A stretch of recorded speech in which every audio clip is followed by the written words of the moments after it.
చచ్చిపోతాడు. చూసినారులే అందరూ నీ ప్రతాపం.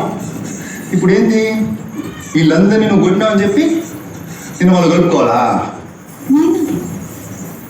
ఇట్లాంటి ఆటలు ఎన్ని ఆడినా నీకు ఇంటి మీద ఇచ్చేదిలే.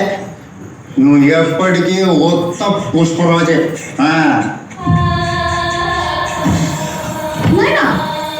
మాట్లాడుతున్నావు మొన్న పైకి రాకుంటారు రాకుండా ఉంటే ఏమైంది తెలుసా?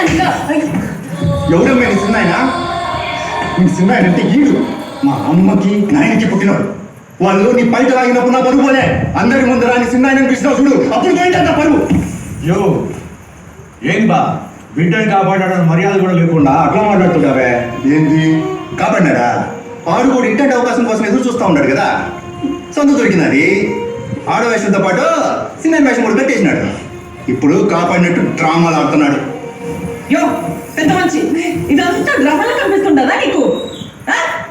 నీ బిడ్డకే కాదు, ఏ ఆడబిడ్డకిటైనా మా ఆయన ఇట్టానే కాపాడతాడు. అది ఆయన నీతి. ఏం జన్మయ్యాడండి శివనే. పెద్ద సిన్న చూసి మాట్లాడినా నువ్వు దూరం ఉండవు. నీ కొడుకునంటే ఊరుకుంటావేమో కానీ ఎవడైనా నా మొగుడినంటే నేను ఊరుకున్నదే లేదు. నేను చేసిందే కాదు మళ్ళీ మాటలు కూడా పడాలా? యో మా ఆయన అది ఎర్రగా చేస్తే చిత్తూరు జిల్లా మొత్తం గజగజ అని పడుతుంది.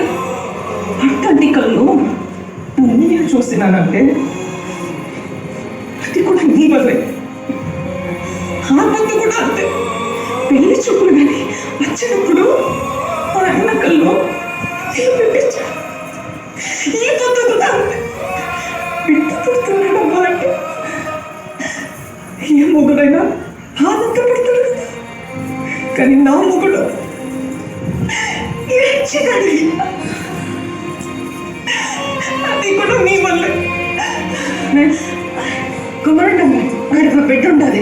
నువ్వు ఇంకా ఎంత సాధిస్తావా? ఇంటి పేరు ఇంటి పేరు అని ఎవరికి కావాలి? ఇంటి పేరు పెళ్ళాడు కావాలి. ఇంటి పేరు మా ఆయన పేరు చెప్పుకొని ఊరు ఊరే బతుకుతాయి. పుష్పాన్ని మేనేజర్, నువ్వు పుష్ప ఫ్రెండ్, నువ్వు పుష్పన్న డ్రైవర్, నువ్వు పుష్పన్న మనిషి. ఇదా ఎవరినైనా అడిగినా వాళ్ళ పేరు చెప్పు. పుష్ప మంచి అని చెప్పుకుంటారు. ఇదంతా ఎందుకయ్యా? నేనెవరు? పుష్పాలన్నా ఇసి నా మొగలంటే. యో పుష్ప అంటే పేరు కాదు, పుష్ప అంటే బ్రాండ్. చిన్నమ్మ చిన్నమ్మ బస్సు అప్పుడు ఉన్నారు కదా ఇక్కడ తాటి చెట్లుగా తీసుకుపోయి ఎడిసారా వీళ్ళు కొనుక్కుంటారు. సమీ పోతానా సమీ?